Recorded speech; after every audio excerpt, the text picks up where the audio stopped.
सुनो इधर, masses 3 kilogram, 8 kilogram, 2, 4 and 2 are placed at the corner ABCD respectively of a square ABCD of diagonal 80 centimetre. Diagram बना दे रहा हूं मैं। Module कल से सब लोग लेकर के आना भाई, मॉड्यूल के लिए ना बोलना पड़े।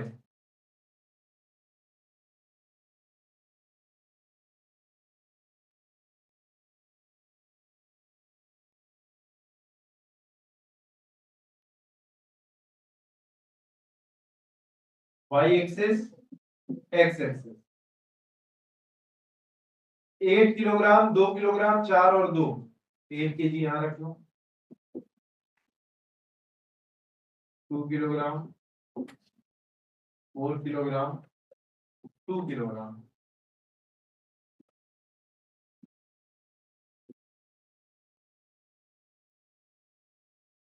ए B C D respectively of A B C D of diagonal, diagonal दे रखा है, डायगोनल दे रखा है कितना, 80 centimetre. The distance of centre of mass from A से सेंटर ऑफ मास की दूरी पूछ रहा है, ए बी सी डी।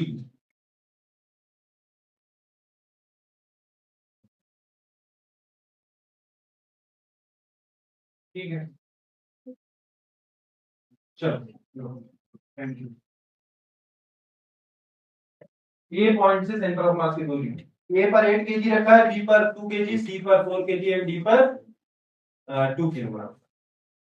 देखो इधर देखो, चलो मेहनत वाला तरीका, इधर इधर इधर, जो मेहनती इंसान है क्या करेंगे, मेहनती इंसान कहेंगे भाई सर हमको, मुझे अगर चारों पॉइंट्स का कोऑर्डिनेट पता चल जाता है चारों मास का, तो भी उसके बाद बढ़िया से m1 r1 plus m2 r2 करता रहता।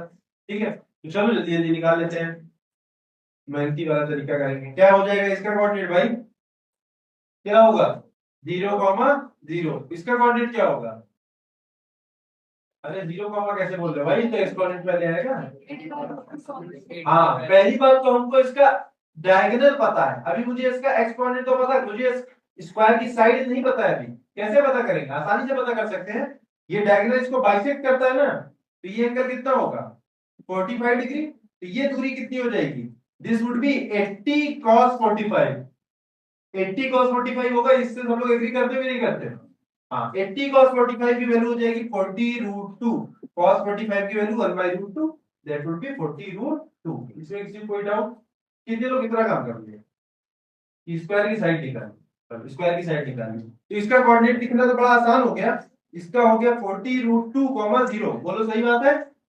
इसका कोऑर्डिनेट क्या होगा, x पे तो 0 है, y एक्सिस पे x 0 होता है, और y पे क्या हो जाएगा 40√2, बोलो सही है। इसी पॉइंट का कोऑर्डिनेट बताओ जरा, 40√2, 40√2, 40√2, 40√2, जो कोई दिक्कत नहीं, सही है। अब क्या करें, शुरू हो जाए मेहनत करना, m1 x1 + m2 x2, चलो एक बार वो भी कर देते हैं।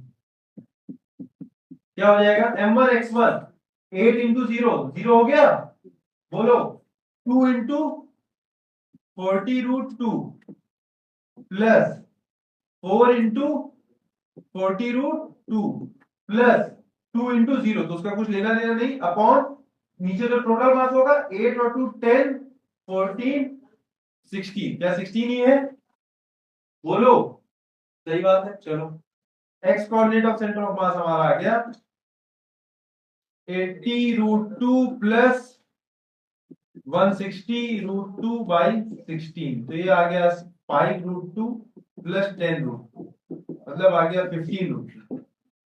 15√2 दिख रहा है भाई, ये तो कोई दिक्कत नहीं इसमें।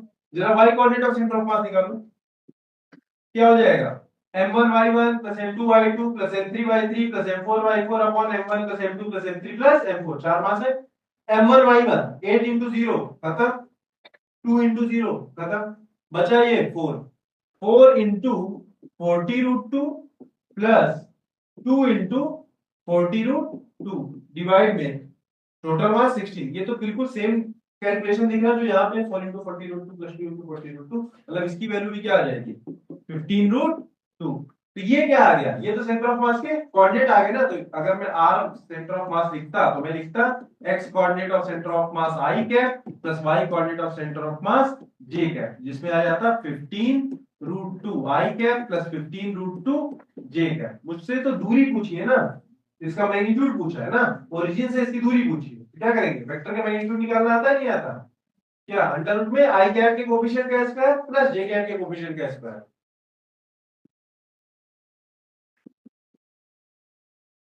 तो अंडर रूट में आ जाएगा 15 रूट 2 का स्क्वायर प्लस 15 रूट 2 का स्क्वायर 2 टाइम्स मल्टीप्लाई करना।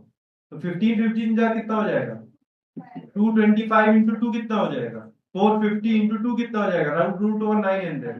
तो ये हो जाएगा 30। समझ गई बात, इतना मेहनत है, बहुत मेहनत। अब सुनो इतना, इतना मेहनत नहीं करते, इतना मेहनत नहीं करते, ठीक है।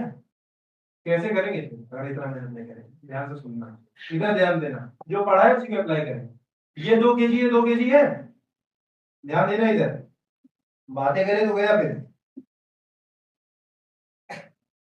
ये 2 kg भाई इक्वल मास है, इनका सेंटर ऑफ मास इनकी मिड पॉइंट पे लाई करेगा। ये 80 मीटर दूरी भाई इनका सेंटर ऑफ मास तो यहां लाई कर जाएगा।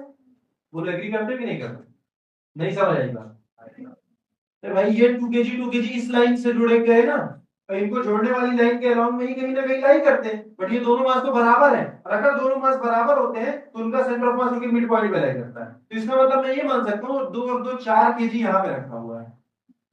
बोलो बात सही है, बड़ा आसान से होने वाला था। अब ये 4 और ये 4 कितने दूरी पे रखे हैं भाई, 4 और 4 कितने पे 40 दूरी पे रखे, क्योंकि ये टोटल 80 है, ये 40 है, हाँ? तो भाई ये 40 है तो ये भी दोनों बराबर है, तो इनका सेंटर ऑफ मास तो यहाँ पे ही लाई कर जाएगा। मतलब 4 और 4 कितने हो गए 8 kg इनके बीच में रखे हैं। अब ये 8 और ये 8 कितने दूरी पे रखे हैं 40 ये और 20 ये 60। तो 8 और 8 दोनों बराबर है, तो उनका सेंटर ऑफ मास तो 30 पे लाई करेगा। हो गया क्वेश्चन,